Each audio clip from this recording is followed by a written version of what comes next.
Have you ever lacked confidence the week of a race, even though you did a lot of training? Had thoughts like, my legs shouldn't feel heavy going into a race, or I just had a couple easy days, my calves are tight, I'm never gonna run well. You are not alone. In fact, it's normal to have those thoughts, but it's what we do or how we react to them that matters. So by the end of this video, I'm gonna have a very simple but very effective tool to help you not only feel confident going into your race, but have a great result as well.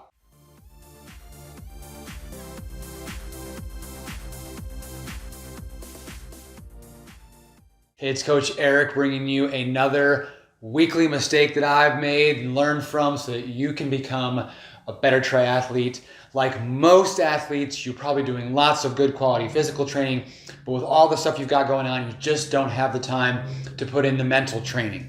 And while I feel like that should be part of every athlete's regular regimen, I'll stay off my soapbox for today, save that for another video, but hit the subscribe button so you don't miss another video. You already know your mind needs to be in a positive place to really have a great outcome on race day. But how do we do that? Well, it's through a mental taper, and that's what we're talking about today. So at least the last couple of weeks before your race, when you're really doing that decreased physical training, really try to implement aspects here and there of the mental training to really enhance your performance. I mean, a really good mental taper can really take your physical performance to the next level on race day.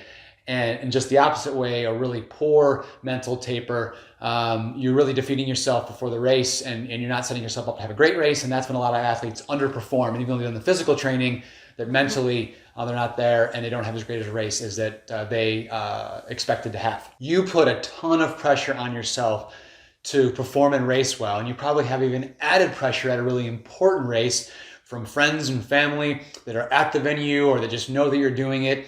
Not to mention everyone on Facebook and Instagram will know how you performed and how well you did or didn't do. Negative thoughts are normal. It's an absolutely normal brain response. They're gonna happen, but they're not helpful going into a race. Your thoughts dictate your behavior. So you succeed or fail, or perhaps speed up or slow down in a race based on the thoughts you're having. So you have to create a success mindset. Here's how. Number one, awareness.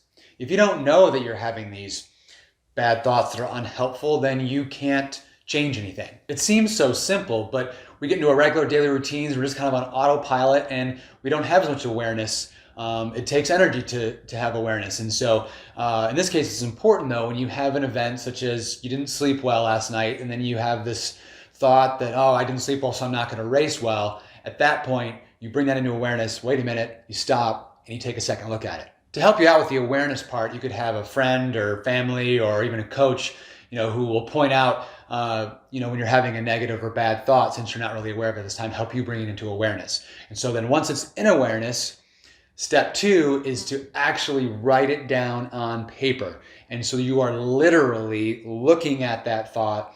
So that again, the thought, for example, is I didn't sleep well, is the action or the event that happened, and the thought is actually, so I'm not gonna race well.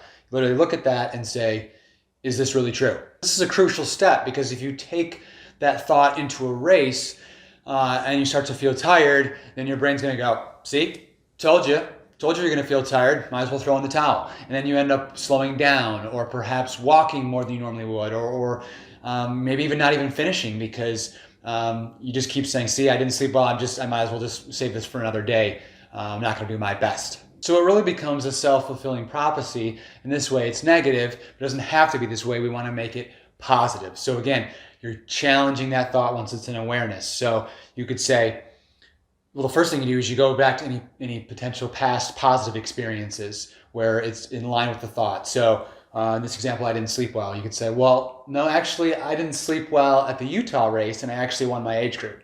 Or I didn't have the best night's sleep going into the Arizona race, and I actually had my best bike split. So you're finding evidence to taper that thought away and replace it with the positive ones you've had. And if you haven't had that specific experience of something that you're feeling or experiencing, in this case, you think of a friend or another athlete or someone else you admire, keeping with the sleeping example, is it possible that any of them raced well when they didn't have a couple of good nights sleep or one night's sleep? Absolutely, they've had times where they've raced well. And so why can't you be like them?